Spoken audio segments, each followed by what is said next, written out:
Live from New Delhi, you're watching DD India News Hour, India's voice to the world. I'm Abhishek Mahajan. Coming up in the next hour. India slams Pakistan at UN for unjustified claims. Indian envoy says Jammu and Kashmir is an integral part of India. US President Donald Trump says US had very good and productive discussions with Russian President on ceasefire deal in Ukraine. As good vibes coming out of Russia, Putin too praises Donald Trump. US Congress averts government shutdown after Senate passes bill to continue funding government through September. Mark Carney, sworn in as Prime Minister of Canada, also reshapes his 24-person cabinet, cutting almost half of the ministerial positions.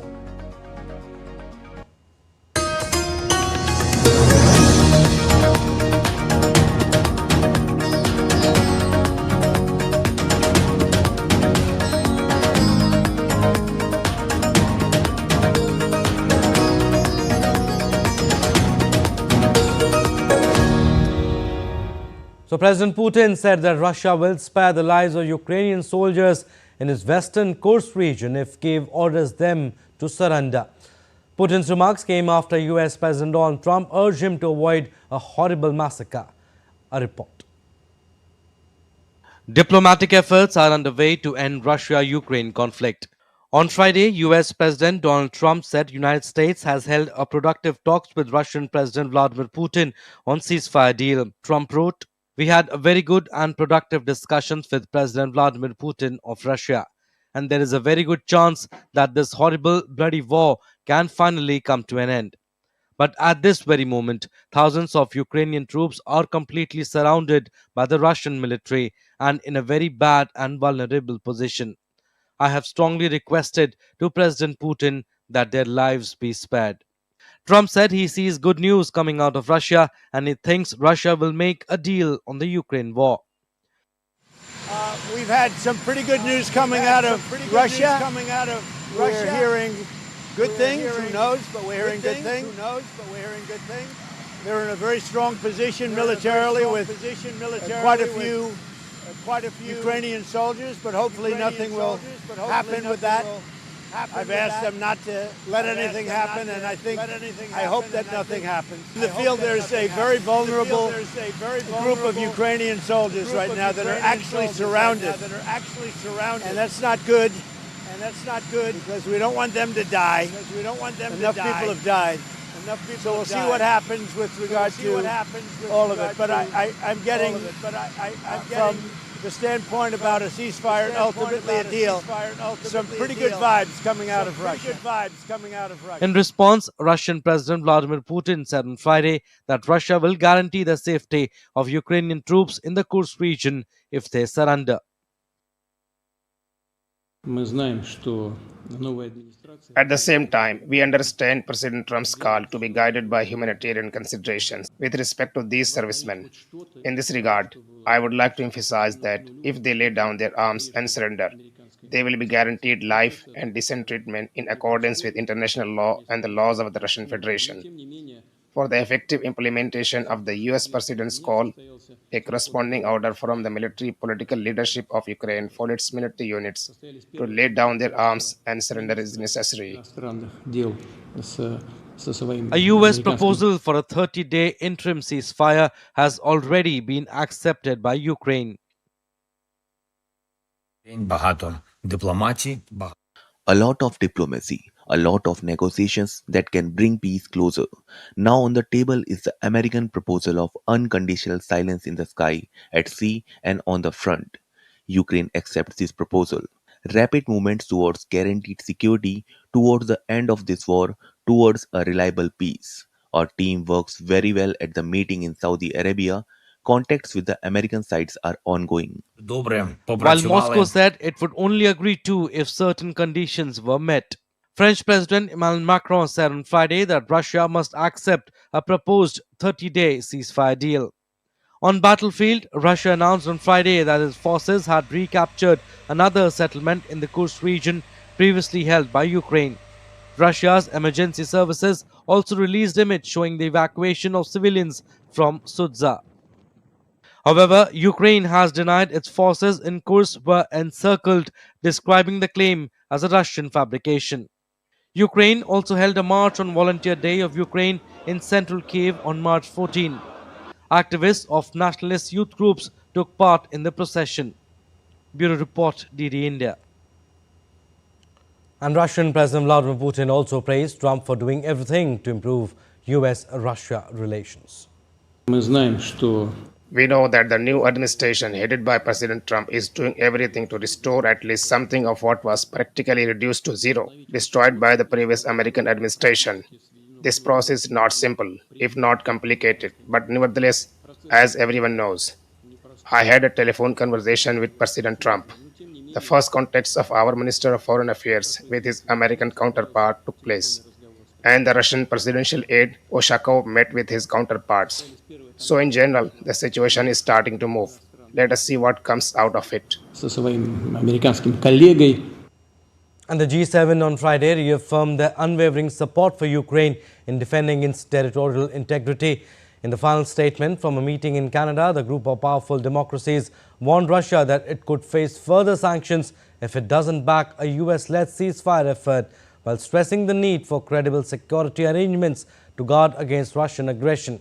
The group of 7 ministers, along with the European Union, had held meeting in the remote tourist town of La Malbaie, nestled in the Quebec Hills, on Thursday and Friday. Through our long conversations, we were able to find strong G7 unity on a variety of issues that were discussed, and one that I would like to highlight in particular is the one linked to Ukraine. All right, to talk more on this, DD India's Shubhendu Ghosh joins us live from the newsroom. Good morning, Shubhendu. Trump has said US had productive talks with Putin over Ukraine war. Trump envoy Steve Witkoff met Vladimir Putin to discuss the details of a joint US-Ukrainian plan. What more details do you have? That's right. Good morning, Abhishek. Important headways appear to be being made as far as the Russia-Ukraine conflict is concerned. The latest, the visit of Trump's envoy, US envoy Steve Witkoff to Moscow, and the talks that took place with his counterparts in Moscow. This was on Thursday. And then on Friday, President Donald Trump says that important productive talks have taken place, important breakthroughs have been made. He also says that there is a possibility of now Russia-Ukraine war coming to a close. However, the statements that have come from President Putin, although he does converge with President Trump as far as productive talks are concerned, as far as the larger vision of the ceasefire between Russia and Ukraine is concerned, but he has also flagged some concerns that Russia has, and those concerns, if we look into it, are significant in the manner that they'll be difficult to achieve if we talk about the unconditional and immediate ceasefire. That has been the priority of the American administration as far as the Russia-Ukraine war is concerned. Ukraine has agreed to that unconditional and immediate ceasefire, but President Putin, in principle, appreciating President Trump of the US, saying that the ceasefire is well-intentioned, but the conditions that he lays out make it a little problematic to achieve. You spoke about the conditions, Shubhendu. Putin, in fact, has signaled openness to US-backed ceasefire deal, but insists on addressing broader issues. If you could tell us, what exactly are Putin's demands? That's right. President Putin has clearly highlighted and what is being referred to as nuances of the Russia-Ukraine conflict, that the larger vision of a ceasefire is good, and there is a certain humanitarian stand that President Trump is taking that is appreciated. But finer nuances. He highlights, for example, that there's a 2,000-kilometer long borderline between Russia and Ukraine where the fighting is going on. How will this ceasefire be implemented? Who are the people who are going to give out the orders? How will the violence be controlled? Also understand that this is in the middle of a very brutal conflict. Russia, over the past few weeks, has made important gains, particularly in the Kursk region, that Ukraine, to a great extent, had taken over in the interventions last year. And now Russia is taking it back from Ukraine. So in the middle of a conflict, how do you suddenly enforce a ceasefire? the gains that Russia has made, the manner in which the Ukraine soldiers, as we speak, are surrounded by Russia in the Kursk region in particular. So in that sense, President Putin wants more details about the manner in which this immediate ceasefire will play out. So we have to see the difference in the manner in which Ukraine and Russia look at the possibility of a ceasefire. Ukraine looks at a two-stage ceasefire where there's an immediate stop to violence and fighting, and then a negotiation could begin about lasting peace and an end to the conflict, whereas Russia would want more clarity as far as what are the conditions of the ceasefire and if can also be taken forward for a lasting peace. Remember, the Russian advisor, foreign affairs advisor to Putin, had reiterated earlier that Russia's demands continue to be the same. Number one would be that Ukraine must completely give up its ambitions to join the NATO. Second, Crimea and about 4 other southeastern parts of Ukraine that are now under Russian control should be recognized as Russian territory. And finally, Ukraine then should withdraw from all the territories that have been or now are recognized as Russian territories. So those conditions, Abhishek, that have been flagged by President Putin and his advisors are going to be very, very difficult to achieve. If we look at the manner in which President Zelensky had said that he will not compromise with the invaders. Okay, and any information on how has world reacted to recent diplomatic exchanges between Russia and Donald Trump, US? Abhishek, the reactions that have just come in, especially from the Western allies of America, they're more or less on the predictable lines. We mentioned about France, the G7 leaders also who had earlier congregated in Canada to hold talks on the conflict had also pressed for Russia to accept the American conditions for immediate and unconditional ceasefire. Both America and the G7 counterparts had spoken about harsher sanctions against Russia, but we've seen that sanctions in the past, the threats of sanctions and the real sanctions, have not been able to fully dissuade Russia and President Putin from engaging in this conflict to a great extent. But for now, the Western allies seem to be speaking in one voice. What would be interesting to watch would be from here on to what extent, given the issues that President Putin has flagged, to what extent will President Trump, and also in the context of his newfound bonhomie with President Putin for Russia, to what extent will he ask President Zelensky and Ukraine to bend backwards to achieve this ceasefire, which seems close but not yet there? Shubhendu, before we leave, Vladimir Putin has praised Donald Trump for doing everything, quote unquote, to improve relations between Moscow and Washington. Trump also been praising Putin. Looks like both sides are keen to improve their bilateral diplomatic relations. Oh, absolutely.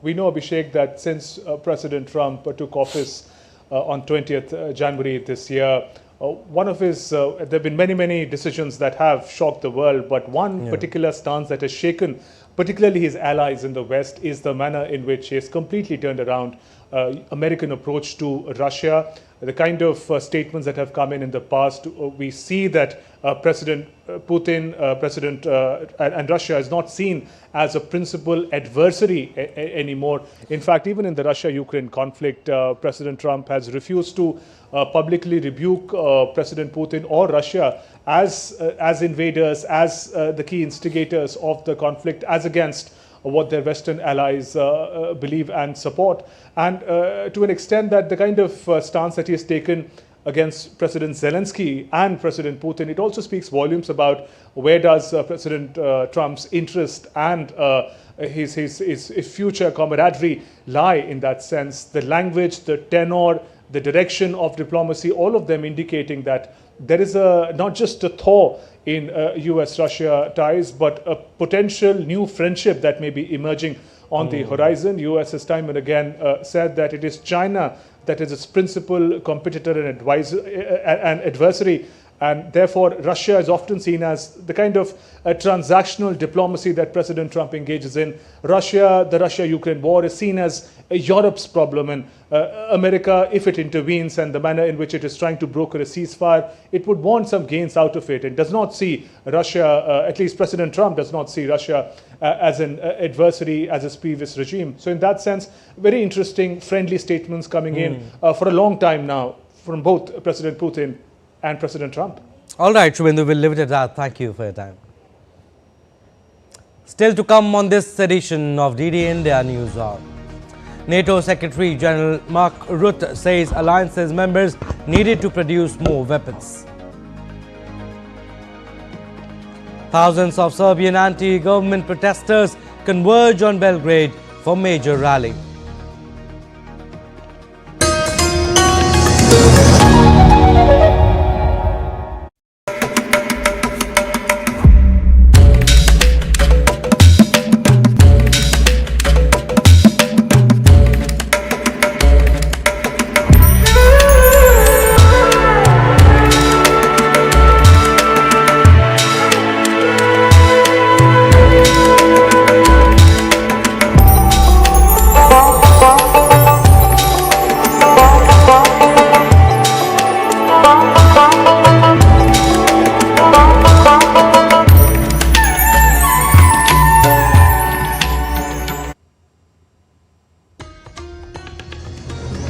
Welcome back. You're watching DD India News Hour. I'm Abhishek Mahajan. Some more stories. In a dramatic turn of events, the US Senate passed a stopgap spending bill on Friday, averting a partial government shutdown. The bill, which was approved 54-46, will now head to US President Donald Trump's desk for signature. The move comes after Senate Minority Leader Chuck Schumer broke the logjam, deciding to vote for the bill despite opposition from his party. Schumer's decision was driven by concerns that a government shutdown would be catastrophic. The bill will maintain spending at $6.75 trillion for the fiscal year ending September 30th, however, will cut spending by $7 billion. The US military will receive an additional $6 billion, while non-defense programs will be reduced by $13 billion. Schumer's move has sparked criticism from within his party, with many Democrats expressing anger over the bill. The move has also exposed deep divisions within the party. And Mark Carney, the former central banker, was sworn in as Canada's Prime Minister on Friday. After being sworn in, Carney expressed his willingness to collaborate with US President Donald Trump, who is promising tariffs that could devastate the Canadian economy. Carney made it clear that his approach would differ, emphasizing respect for Trump's priorities and noting their previous cooperation at international meetings. Carney also restructured his cabinet, reducing the number of ministerial positions. I look forward to speaking with President Trump. Just to be clear, we respect the United States. We respect President Trump. President Trump has put some very important issues at the top of his agenda. We understand his agenda. We understand the importance of addressing the scourge of fentanyl, which is a challenge here in Canada as well as the United States. And I would say that the measures that have been put in place in recent weeks in Canada and Mexico, also the United States, means that we are making tremendous progress. Canada's opposition leader, Pierre Poilievre, while congratulating new Prime Minister Carney, also criticized Liberal Party for its agenda and promises. You see, Mark Carney thinks Canadians are stupid. He thinks that a little bit of cosmetic surgery will allow the Liberals to disguise who they are and make people forget what they did for 10 years in order to elect them to a fourth Liberal term. But it's the same Liberal gang with the same Liberal agenda, the same Liberal results, and the same Liberal promises of the last 10 years. And NATO Secretary General Mark Rutte has said the alliance's members needed to produce more weapons and were lagging behind Russia and China. Speaking in the Oval Office during a visit with President Donald Trump, Rutte said the alliance was not doing enough on the issue of weapons production.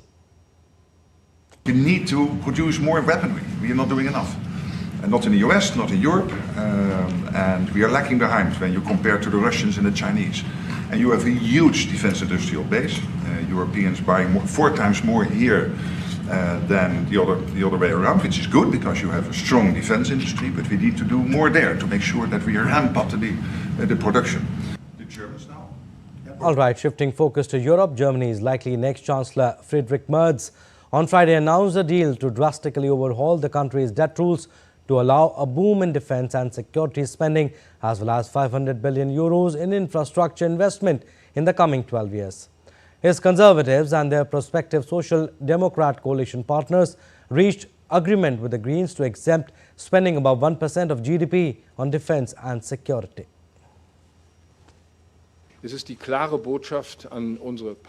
Germany is back. Germany is making a major contribution to the defense of freedom and peace in Europe. We agreed on the proposal that defense spending, but also federal spending on civil protection and protection of the population, spending on the intelligence services, spending on security and information and technology, and spending on aid for states attacked in violation of international law should be exempt from the debt brake to the extent that they exceed 1% of our country's gross domestic product. Moving on, protesters show rage on the eve of a mass demonstration in Belgrade as they rally against the government of President Alexander Vučić. The protesters, which began in November, were sparked by the collapse of a railway station roof in Novi Sad that killed 15 people. Protesters expressed frustration and anger, calling an end of corruption. Demonstrators blamed the disaster on corruption under Vučić's rule. The movement has gained momentum, with students, teachers, farmers and workers joining the demonstrations, posing a significant challenge to Vučić's 12-year tenure as Prime Minister or President. Serbian authorities expect an even larger protest, expected to be the largest in Serbia over a decade. Serbian President Alexander Vučić has called for peace to be preserved at any price, urging restraint and stability. The state of Serbia will take all necessary measures to guarantee peace. Those who disturb the peace will be arrested and severely punished. I will not allow anyone to destroy all the good things we have done. I will not allow them to destroy the future of this country.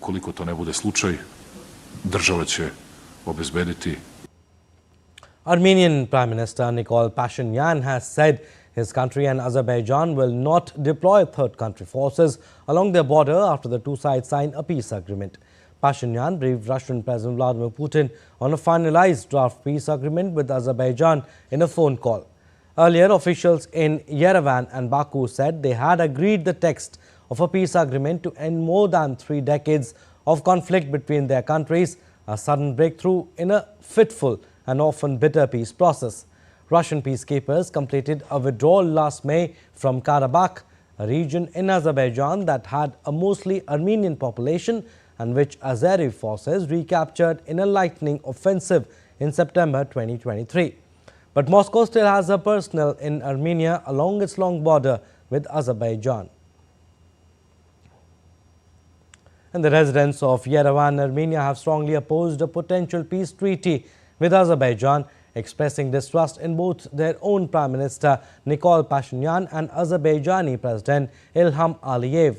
Many Armenians criticize Pashinyan as weak and believe the agreement could compromise their national interest.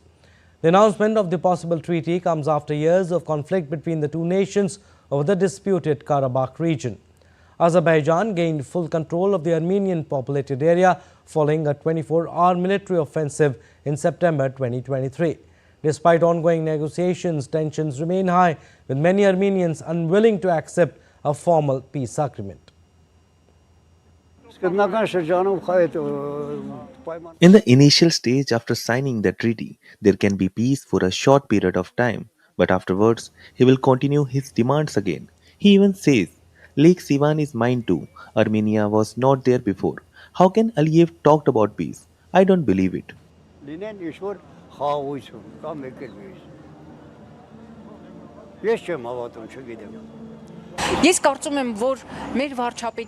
I think they are taking advantages of our Prime Minister's weakness, forcing him to change the constitution, forcing him to sign clauses that are not in our interests, not from Armenians' position.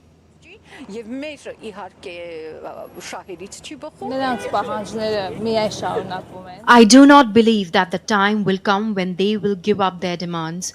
It is not possible. And I'm sure that they will continue to make their demands, and as much as we give in, they will continue to demand more and more. So I do not believe in peace or in any change. A heavy rainfall caused widespread flooding and landslides in Italy's Tuscany and Emilia-Romagna on Friday, prompting authorities to extend a red weather alert. Streets have turned into torrents of mud, homes have been inundated, and rescue teams are working to evacuate people trapped by rising waters. In Sesto Fiorentino, the Rimaggio stream overflowed, flooding multiple buildings. President of Tuscany region, Eugenio Gianni, has called for civil protection assistance as weather conditions are expected to improve gradually, although risk persists in certain areas. Now, Bolivia is facing a severe crisis with long queues forming in Lapa due in fears of scarcity of basic food and a worsening fuel shortage. People have been lining up outside supermarkets since early morning to buy essential items at inflated prices, fearing that food may go out of stock.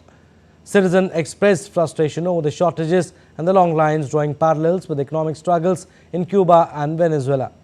The government has introduced measures to mitigate the crisis, including reducing the use of official vehicles and promoting remote work and virtual classes.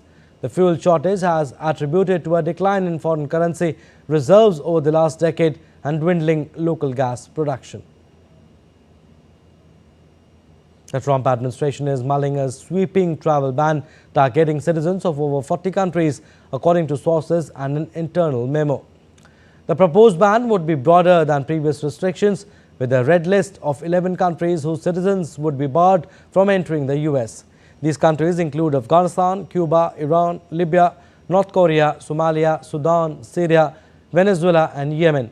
An orange list of 10 countries would face restricted travel, with affluent business travelers potentially exempt. The list is subject to change as officials review and provide feedback. The administration's consideration of the expanded ban has sparked concerns about its potential impact on global relations and travel. Now, the U.S. Justice Department has launched an investigation into potential terrorism law violations during Columbia University protests over the Gaza conflict. Deputy Attorney General Todd Blanche linked the probe to U.S. President Trump's mission to combat anti-Semitism, calling it long overdue. Let me be clear. Hamas is a terrorist organization. It has the blood of American citizens on its hands, innocent victims, many of whom are citizens of this country, have died because of Hamas's actions. Any person engaging in material support of terrorism will be prosecuted. Let's now take a look at other stories making news around the world. Cuba faced a nationwide blackout on Friday following yet another failure in its national electricity grid. Energy Ministry officials said an electrical substation in Havana failed, which caused power outage to a large swathe of western Cuba, including the capital. The grid failure follows a string of nationwide blackouts late last year that plunged Cuba's frail and antiquated power generation system into near total disarray. Construction kicked off on Friday to restore the spire of Saint Denis Basilica north of Paris, building on the momentum of Notre Dame Cathedral's reconstruction. The project, aiming to finish the spire in 6 years, involves 130 craftsmen, including stonemasons like Hélène Zurita, who also worked in the Notre Dame restoration. The 295-foot spire will be built with 1,000 stone pieces taken from a quarry in Oise department north of Paris. A painting that had remained dormant for decades in the basement of the Le Bon Museum, previously believed to be a mere contemporary copy of a work by Guido Reni, might be an original by the 17th century Italian Baroque master. If confirmed, this discovery could represent a significant addition to Reni's work, which has long been admired for its dramatic use of light, color and composition. And Disney's live-action remake of Snow White is set to release on March 21st. The movie is expected to draw large audiences, and many are curious to see how the live-action version compares to the beloved animated original. The film's reception will likely influence how future classic Disney tales are adapted for modern audiences. Still to come on this edition of DD India News Hour. Philippines ex-leader Rodrigo Duterte appears before International Criminal Court by video link. UN Chief Antonio Guterres visits Rohingya refugees in Bangladesh.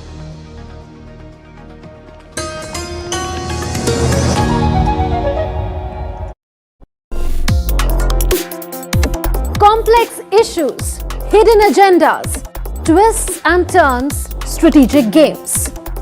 We think all dots are linked. We just need to connect them.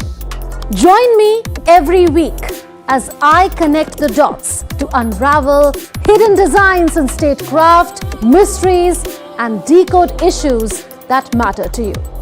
Watch Connecting the Dots with me at these times on DD India.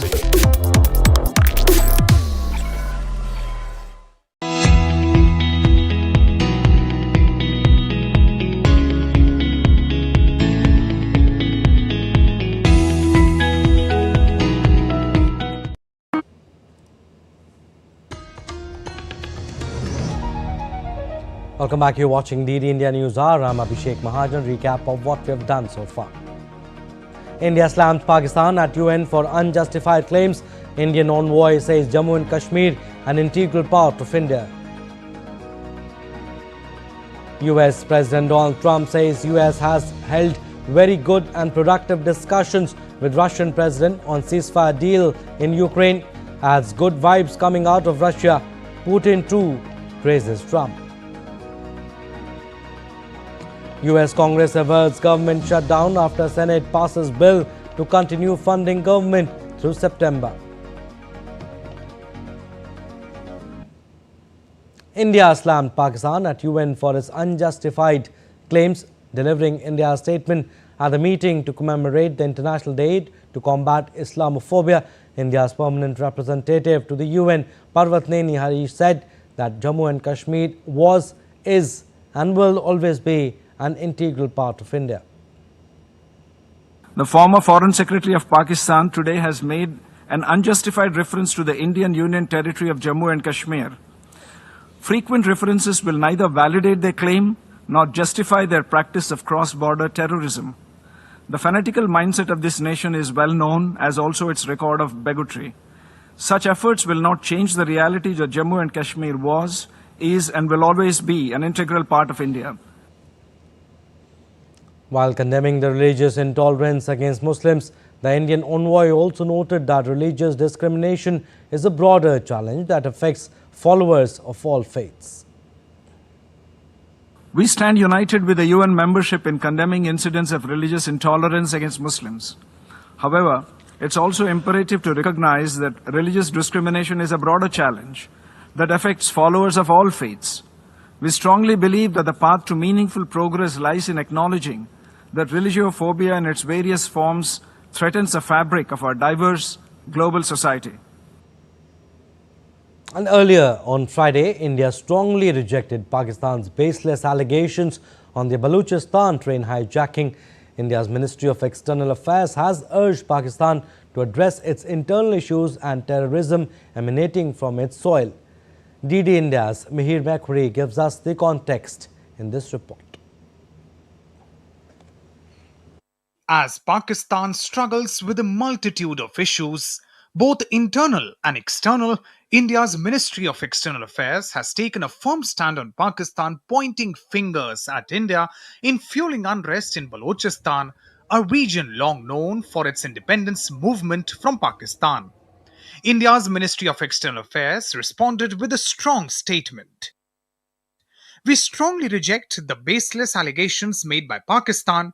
The whole world knows where the epicenter of global terrorism lies. Pakistan should look inwards instead of pointing fingers and shifting the blame for its own internal problems and failures onto others. India's rebuttal came shortly after the hijacking of the Jafar Express by the Balochistan Liberation Army or the BLA, which killed more than 24 hostages during its 30-hour journey from Quetta to Peshawar. The BLA, one of many armed rebel groups in the mineral-rich southwestern region of Pakistan, is fighting for Balochistan's independence, citing the region's forced integration into Pakistan.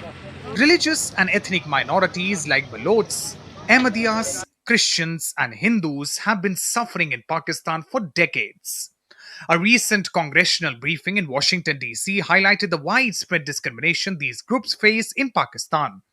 Journalists, politicians, cricketers, and members of various faiths gathered to shed light on the persecution of these communities.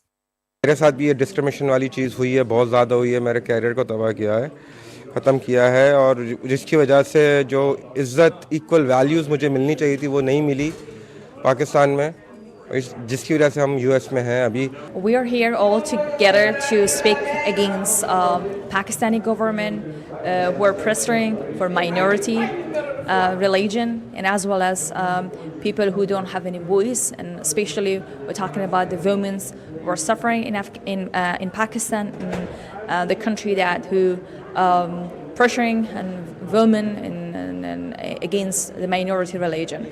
And I'm here to support the Hindus and their struggle, to get human rights, their struggle to stop the atrocities that are happening in Pakistan on the Hindu minorities. Many girls are being coerced to convert their religion. There has been kidnapping that has happened of Hindu people. And I am here to demand that the State Department take action, economic actions, sanctions against Pakistan. Ultimately, the responsibility to improve conditions for ethnic and religious minorities in Pakistan rests with the country itself. How quickly Pakistan can address these issues remains uncertain, and only time will tell. Mihir Makri's report for DD India. And Syria's Foreign Minister Asad al-Shibani visited Iraq on March 14, marking his first trip since Bashar al-Assad's fall. He urged Baghdad to reopen the border, which was shut after Assad's ousting.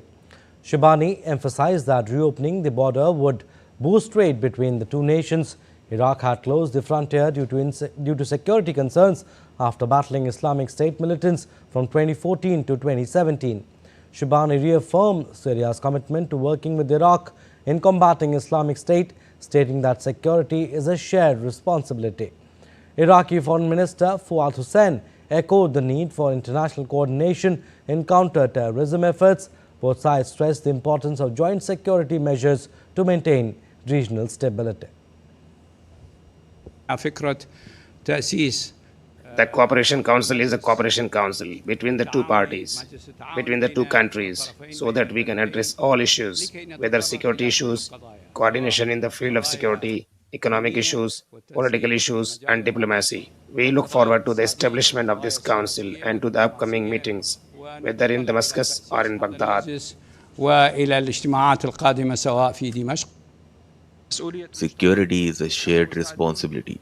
We are ready to enhance cooperation with Iraq to combat ISIS along our borders. Terrorism knows no borders, and so must our efforts to eradicate it. The security of Iraq and the security of Syria, and vice versa. Hamas has agreed to release an American-Israeli dual national believed to be the last living American hostage held in Gaza after receiving a proposal from mediators to continue negotiations on the second phase of a ceasefire deal. Hamas, in a statement on Friday, said that it responded positively to the proposal that was presented on Thursday to resume negotiations. It will also release the bodies of 4 other dual nationality hostages, it said, without giving further details. Israel, however, said Hamas had not budged following a proposal from US President Donald Trump's Middle East envoy Steve Witkoff. President Donald Trump's special envoy Steve Witkoff told reporters at the White House early in March that gaining the release of Alexander was a top priority. And former Philippine President Rodrigo Duterte appeared on a remote video link on Friday for his initial hearing at the International Criminal Court in The Hague, where he faces murder allegations stemming from his war on drugs. Duterte arrived in the Netherlands on a flight from Manila on Wednesday and was taken into ICC custody after being arrested by authorities on an International Criminal Court warrant. Prosecutors have accused him of crimes against humanity for what they call a systematic attack on the civilian population. Philippine Vice President Sara Duterte claimed that her father, former President Rodrigo Duterte, was kidnapped and illegally arrested after arriving in the Netherlands. Sara described the situation as kidnapping rather than legal extradition, accusing the ICC of forcibly taking her father to another country. Rodrigo Duterte arrived in the Netherlands after being arrested on an ICC warrant for crimes against humanity. During his initial appearance on Friday, his lawyer stated that he was too ill to give evidence. If you talk to lawyers, they call it extraordinary rendition, but for a family member like me, that's kidnapping. Yeah. That's forcibly taking my father to another country and illegally arresting him. So that's clearly kidnapping. And former Philippine President Rodrigo Duterte is in the Netherlands under heavy security, escorted by International Criminal Court officials as he faces charges of crimes against humanity, including thousands of extrajudicial killings during his brutal war on drugs. Take a look at DD India correspondent Mark Limburg's report from The Hague in the Netherlands. Do not question my policies because I offer no apologies, no excuses. I did what I had to do. Tonight, a dramatic turn of events in international justice. Former Philippine President Rodrigo Duterte has arrived in the Netherlands. His plane touched down at Rotterdam-The Hague airport yesterday, where he was immediately taken into custody by International Criminal Court officials. Under tight security, Duterte was transported to the high-security detention center in Scheveningen-The Hague, where he arrived yesterday evening. The prison is known for holding some of the world's most notorious figures. After entering the prison, he was transported to a special United Nations detention center. Duterte faces charges of crimes against humanity, accused of orchestrating thousands of killings during his controversial war on drugs. If convicted, he could face life imprisonment. He now joins a list of infamous detainees, including former Bosnian Serb leader Radovan Karadzic and Liberian warlord Charles Taylor. A historic case begins. Mark Limburg reporting for DD India from The Hague, the Netherlands.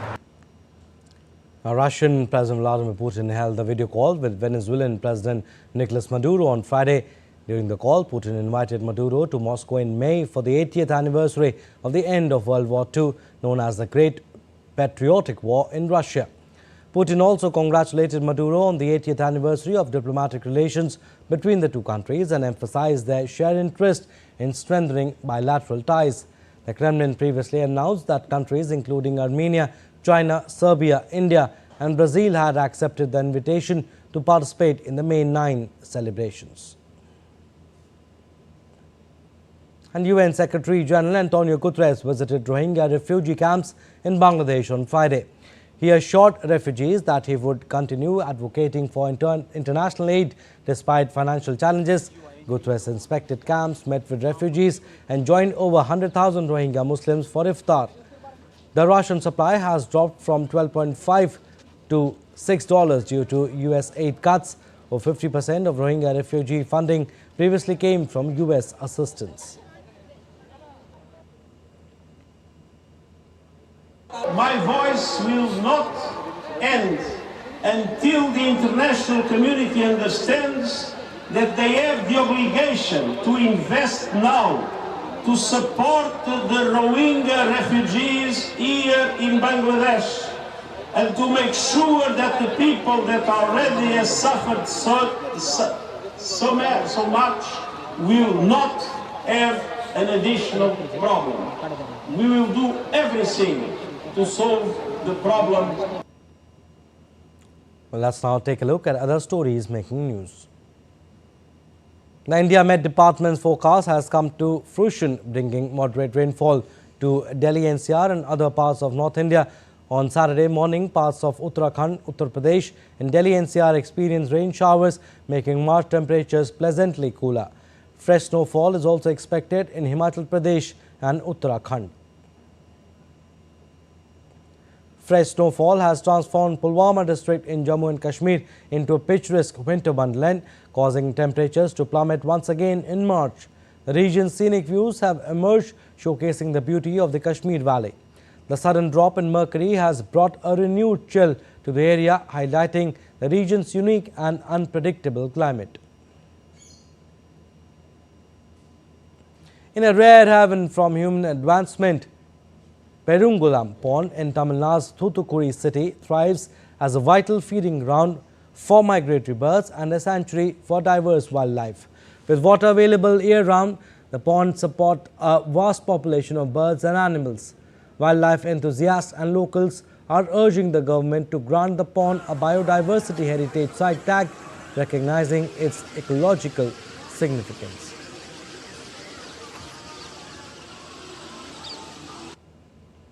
Still to come on this edition of DD India News Hour. NASA SpaceX launched Crew 10 from Florida to relieve stranded astronauts at the space station.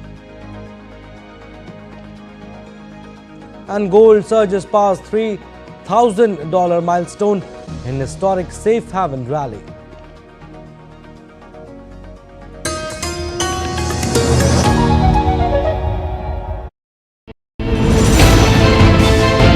Geopolitics and trade deals. Economic challenges amid development. Hard work and the path to prosperity. It's the economy always. Between walkers, money is what money does and says. Supply creates its own demand. Between the bulls pulls and bears tears. When supply chains globalization and India rises to the podium. We'll get you centered with the economic brief at 8 p.m. every Thursday on DD India.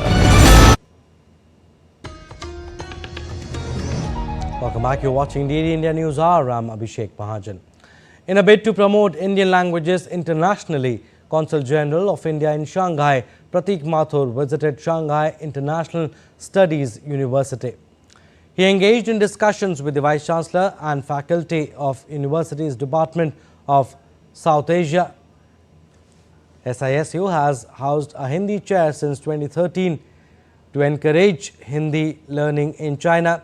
The initiative aims to further enrich the presence of all Indian languages both in India and abroad.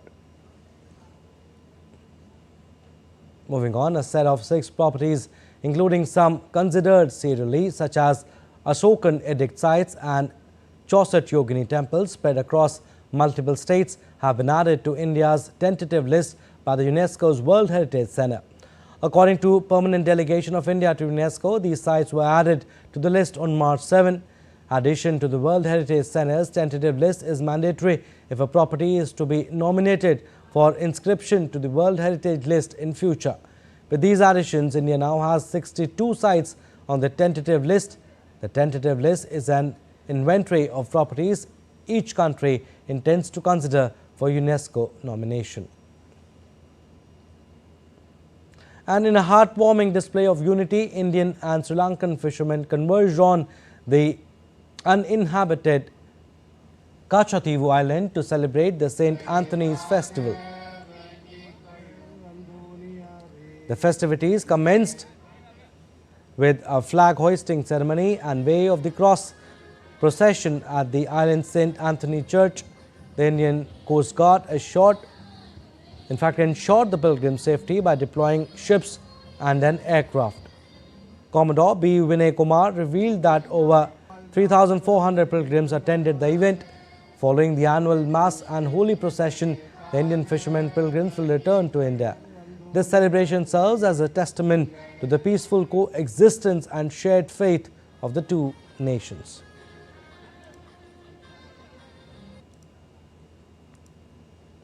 NASA and SpaceX on Friday launched a long-awaited crew to the International Space Station that will let them bring home US astronauts Butch Wilmore and Sunita Williams, who have been stuck on the orbital lab for 9 months. SpaceX Falcon 9 rocket lifted off from NASA's Kennedy Space Center in Florida, carrying 4 astronauts who will replace Wilmore and Williams, both of whom are veteran NASA astronauts and were the first to fly Boeing's BA and Starliner capsule to the ISS in June. The duo previously made history in June when they became the first to fly aboard Boeing's Starliner capsule to the ISS. However, during their flight, the Starliner encountered problems with its propulsion system, leading to a critical issue that forced an extension of the planned 8-day stay at the ISS and return to Earth empty in September.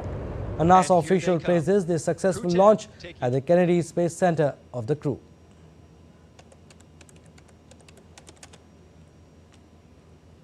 Now, gold surpassed the critical $3,000 per ounce threshold for the first time. This surge was largely driven by beleaguered investors seeking the ultimate safe haven asset amid the turbulence caused by former President Trump's actions impacting stock markets. Traditionally viewed as a safe store of value during geopolitical turmoil, bullion has risen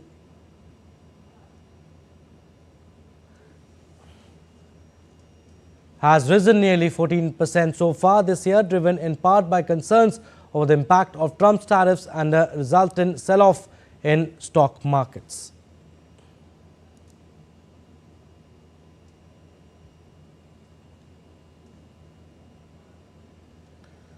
The World Consumer Rights Day is being observed today to highlight the importance of consumer rights and protection. The day was first marked in 1983, inspired by President John F. Kennedy's 1962 speech.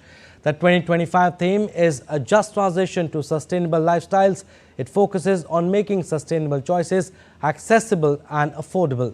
The campaign calls for stronger consumer protection and empowerment. It emphasizes the need to uphold consumer rights globally.